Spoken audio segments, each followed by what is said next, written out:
Students, welcome to RS Accounting classes. Today's we are going to discuss internal reconstruction, corporate account BCom third sem. And ये मेरा Telegram channel है RS accounting classes, आप इसको join कर लीजिए। यहाँ पर आपको आने वाले वीडियोस की अपडेट्स मिलती रहेंगी। इसके अलावा study material, syllabus PDF, sample papers, previous year papers वो आपको यहाँ पे अवेलेबल हो जाएंगे। So please join it. Internal reconstruction, construction means निर्माण करना, किसी चीज़ को बनाना। री मीन्स अगेन। तो हमें क्या करना है कि फिर से कंस्ट्रक्ट करना है। किसको करेंगे? कंपनी को। कंपनी का क्या कंस्ट्रक्ट होगा? स्ट्रक्चर, उसकी एंटिटी। जो रिकंस्ट्रक्शन है वो हम दो तरह से कर सकते हैं, इंटरनली एंड एक्सटर्नली। तो दो टाइप का रिकंस्ट्रक्शन हो गया, internal reconstruction and external reconstruction. तो इंटरनल में क्या होता है कि जो कंपनी है उसकी जो एग्जिस्टिंग लीगल एंटिटी है वही रहेगी, उसकी जो लीगल एंटिटी है, पहचान है, वो सेम रहेगी। यहाँ पे कंपनी का लिक्विडेशन नहीं होता और ना ही किसी न्यू कंपनी की फॉर्मेशन होगी। सिर्फ क्या होता है कि जो कंपनी की शेयर कैपिटल है, कंपनी का स्ट्रक्चर है इंटरनली, उसको रीऑर्गेनाइज्ड किया जाएगा। और ये हम दो तरह से कर सकते हैं, शेयर कैपिटल में अल्ट्रेशन करके एंड रिडक्शन करके। और ऐसे क्यों करते हैं कि जो कंपनी के एक्यूमुलेटेड लॉसेस होते हैं उनको राइट ऑफ करने के लिए, फिक्टिशियस असेट्स को राइट ऑफ करने के लिए, या फिर अगर कंपनी की असेट्स को बैलेंस शीट के अंदर ओवर वैल्यूड, यानी कि उनको ज़्यादा वैल्यू पे शो किया हुआ है तो उन वैल्यू को रिड्यूस करना, ये काम होता है इंटरनल रिकंस्ट्रक्शन का, कि ट्रू एंड फेयर पिक्चर है वो कंपनी की रिप्रेजेंट की जाए। एक्सटर्नल रिकंस्ट्रक्शन में क्या होगा कि जो ओल्ड कंपनी है, जो पुरानी कंपनी, एग्जिस्टिंग कंपनी है, इसका क्या हो जाएगा? लिक्विडेशन। ये जो कंपनी है इसका समापन हो जाएगा और इसकी जगह पे जो न्यू कंपनी है उसकी क्या हो जाएगी? फॉर्मेशन हो जाएगी, कि नई कंपनी का निर्माण होगा। जो पुरानी कंपनी है उसको लिक्विडेट कर देंगे और एक जो नई कंपनी है वो एग्जिस्टेंस में आ जाएगी। ये होता है एक्सटर्नल रिकंस्ट्रक्शन। ऑब्जेक्टिव्स क्या क्या है इंटरनल रिकंस्ट्रक्शन के? तो फर्स्ट ऑब्जेक्टिव क्या है कि जो कंपनी की ट्रू एंड फेयर पिक्चर्स को रिप्रेजेंट करना, कि जो भी कंपनी की एक्यूमुलेटेड लॉसेस हैं उनको राइट ऑफ करना, और जो कंपनी की असेट्स हैं अगर हमने उनको ज़्यादा वैल्यू पे शो किया हुआ है तो उनकी वैल्यू को रिड्यूस करके ट्रू वैल्यू पे रिप्रेजेंट करना। सेकेंड ऑब्जेक्टिव क्या है? जो फिक्टिशियस असेट्स होती हैं उनको राइट ऑफ करना।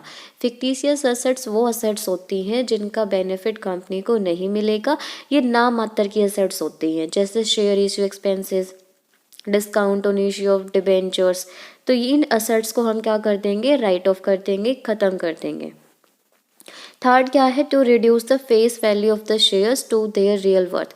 तो जो शेयर्स की वैल्यू है उनको उनकी रियल वर्थ पे शो करना, रिप्रेजेंट करना, कि जितनी असेट्स में डेफिशिएंसी आई है उतनी हद तक क्या कर देंगे? हम कैपिटल में रिडक्शन कर देंगे, शेयर कैपिटल को रिड्यूस कर देंगे। To create the confidence among share holders by assuring them fair return on their investment. यहाँ पे जो भी शेयर होल्डर्स को ये अश्योरिटी दिलवानी है कि आपको उनके द्वारा जो की गई इन्वेस्टमेंट है उस पर ट्रू एंड जो फेयर रिटर्न है वो आपको मिलेगी डिविडेंड की फॉर्म में। इंटरनल रिकंस्ट्रक्शन हम दो मेथड से कर सकते हैं। First is alteration in the share capital and second is reduction in the share capital. Alteration in the share capital, companies act 2013 के सेक्शन 61 एंड 64 के अंडर अगर कंपनी का जो आर्टिकल ऑफ एसोसिएशन है वो उसको परमिशन देता है तो कंपनी अपनी शेयर कैपिटल में अल्ट्रेशन कर सकती है। कैसे करेगी? जो कंपनी का मेमोरेंडम ऑफ एसोसिएशन है उसके कैपिटल क्लोज को ऑल्टर करके, और ऐसा करने के लिए कंपनी को कोर्ट से अप्रूवल लेने की रिक्वायरमेंट नहीं है। अब कैसे कैसे अल्ट्रेशन कर सकती है कंपनी? तो first is increase in share capital, कि वो अपनी शेयर कैपिटल को इंक्रीज करे, और कैसे करेगी? नए शेयर्स को इशू करके। Second is consolidation of shares, कि यहाँ पे शेयर्स को कंसोलिडेट करना। कंसोलिडेट्स मीन्स इकट्ठा करना, एकत्रित करना। अगर जो शेयर्स है कंपनी के वो स्मॉलर डिनोमिनेशन के थे, उनको कंसोलिडेट कर देगी और उनको बिगर डिनोमिनेशन का जो शेयर्स है उसमें कन्वर्ट करेगी। फॉर एग्जांपल कि अगर कंपनी के पास 1000 शेयर्स है नंबर में और एक शेयर की वैल्यू क्या है 10 रुपीज़, तो यहाँ पे शेयर कैपिटल कितनी हो जाएगी 10,000।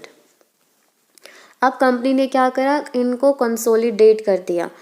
जो एक शेयर 10 रुपीज़ का था, 10 शेयर्स को कंबाइन करके एक शेयर की वैल्यू कर दी 100 रुपीज़। यहाँ पे जो शेयर कैपिटल का अमाउंट होगा 10,000 वो सेम रहेगा, चेंज किस में आएगा, नंबर ऑफ शेयर्स में। तो यहाँ पे नंबर ऑफ शेयर्स कितने हो जाएंगे 100। तो यहाँ पे जर्नल एंट्री क्या बनेगी कंसोलिडेशन की, जो शेयर कैपिटल है जो हमारी पहले थी 10 रुपीज़ के अकॉर्डिंग, वो तो क्या हो जाएगी डेबिट। और जो शेयर कैपिटल जो अभी हमने कंसोलिडेट करी है 100 रुपीज़ के अकॉर्डिंग, वो हो जाएगी क्रेडिट। यहाँ पे जो शेयर कैपिटल का अमाउंट है वो 10,000 सेम रहेगा, सिर्फ जो नंबर ऑफ शेयर्स है और शेयर की वैल्यू है वो चेंज हुई। सेम ऐसे ही सब डिवीजन ऑफ शेयर्स, ये कंसोलिडेशन का अपोजिट है।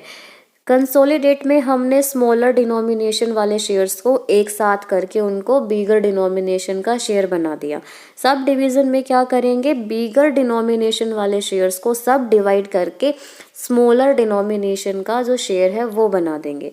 जैसे वही सेम एग्जांपल लेते हैं, 1000 शेयर्स है, 100 रुपीज़ का ईच है, तो कितने हो जाएगा 1 लाख। अब हमने क्या करा, जो एक शेयर था 100 रुपीज़ का उसको 10 पार्ट्स में डिवाइड कर दिया और एक शेयर की वैल्यू होगी 10 रुपीज़। यहाँ पे जो अमाउंट है वो सेम रहेगी, जो शेयर कैपिटल का अमाउंट है 1 लाख रुपीज़ रहेगा, नंबर ऑफ शेयर्स है वो चेंज हो जाएंगे, कितने हो जाएंगे 10,000। एंट्री वही करेंगे कंसोलिडेशन के लिए, जो शेयर कैपिटल अकाउंट डेबिट पहले कितना था 100 रुपीज़ का और क्रेडिट हो जाएगा टू शेयर कैपिटल, अब कितना हो गया 10 रुपीज़ का, अमाउंट सेम आ जाएगा 1 लाख रुपीज़। सब डिवीज़न के टाइम पे हमें ये भी ध्यान रखना है कि जो शेयर्स की फेस वैल्यू है और उनकी जो पेड अप वैल्यू है उनके बीच का जो रेशो है, सब डिवाइड करने से पहले जो रेशो था अभी भी वही रेशो रहेगा। कैंसलेशन ऑफ अनइश्यूड शेयर्स, कैसे अल्ट्रेशन कर सकती है कंपनी की, वो शेयर्स को कैंसिल कर देगी जो अभी तक सब्सक्राइब नहीं हुए हैं, यानी कि जो उनकी अनइश्यूड कैपिटल है उसको डिक्रीज करके। ऐसा करने के लिए कंपनी को कोर्ट से परमिशन लेने की भी रिक्वायरमेंट नहीं है।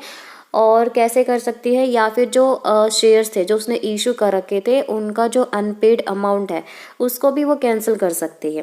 फॉर एग्जांपल अगर कंपनी के जो अथोराइज शेयर हैं कितने हैं 1 लाख और कंपनी ने अभी तक सिर्फ 90,000 शेयर्स को ही इशू किया था, जो 10,000 शेयर्स थे वो इशूड नहीं थे, ये अनइशूड कैपिटल में आ जाएंगे। तो अब कंपनी इन शेयर्स को कभी भी इशू नहीं करेगी, इनको कैंसिल कर रही है।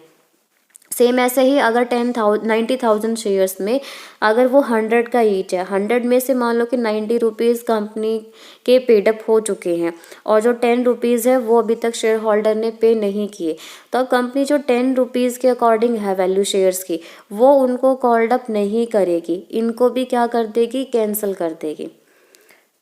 तो ये भी एक तरीका है, मेथड है जिससे कंपनी अपनी शेयर कैपिटल में अल्ट्रेशन कर सकती है। Conversion of shares into stock, एक और तरीका है अल्ट्रेशन करने का, जो उसके फुल्ली पेड शेयर्स थे उनको कन्वर्ट किया जाएगा स्टॉक में, और जो रिकन्वर्ट भी कर सकती है स्टॉक को फुल्ली पेड अप शेयर्स में। फॉर एग्जाम्पल की जो कंपनी के 20,000 इक्विटी शेयर्स है, 10 रुपीज़ का ईच है, फुल्ली पेड अप है, तो यहाँ पे कितनी वैल्यू होगी, स्टॉक में कन्वर्ट कर दिया 2 लाख, यानी कि इक्विटी स्टॉक में 2 लाख रुपीज़ के इक्विटी स्टॉक में इसको कन्वर्ट कर सकते हैं। तो फिर एंट्री क्या बनेगी कन्वर्जन की, equity share capital, capital account तो हमारा अब खत्म हो जाएगा तो उस कैपिटल अकाउंट को डेबिट कर देंगे। 2 हो जाएगा equity stock account, amount same है 2 लाख रुपीज।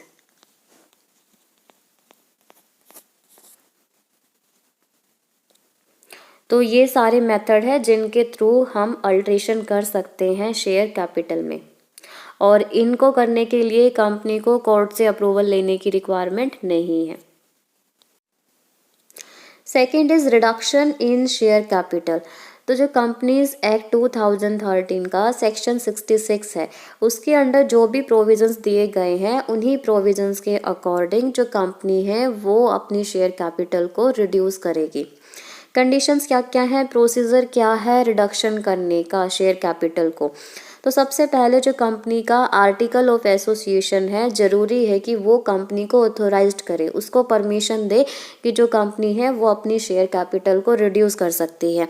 अगर आर्टिकल ऑफ एसोसिएशन के अंदर ऐसा कोई भी प्रोविज़न नहीं है कि जिससे कंपनी को ऑथोराइज्ड हो कि वो अपनी शेयर कैपिटल को रिड्यूस करे, तो सबसे पहले कंपनी को एक स्पेशल रेजोल्यूशन होगा, उसको पास करना होगा।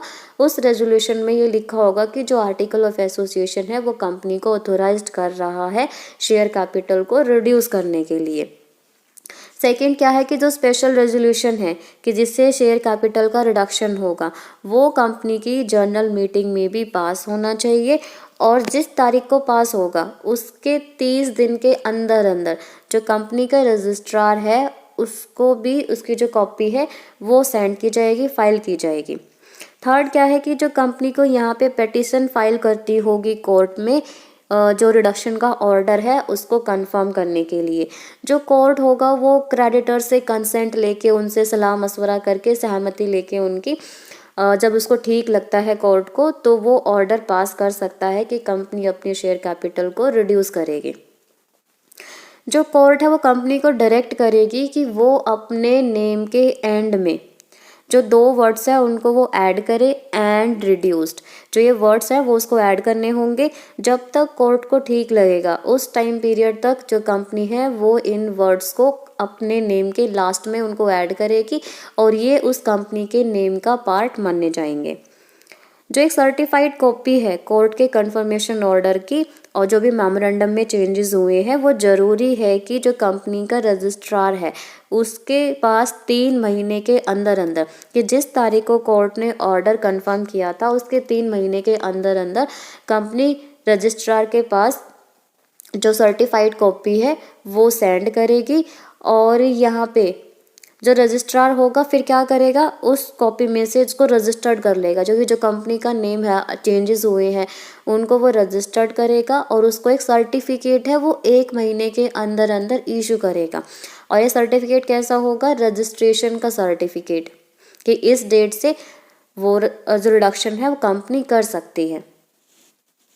आज के लेक्चर में बस इतना ही। आई होप कि आज का जो लेक्चर है वो आपको अच्छे से समझ आया होगा। Thanks for watching. Like, share and subscribe. Bye bye.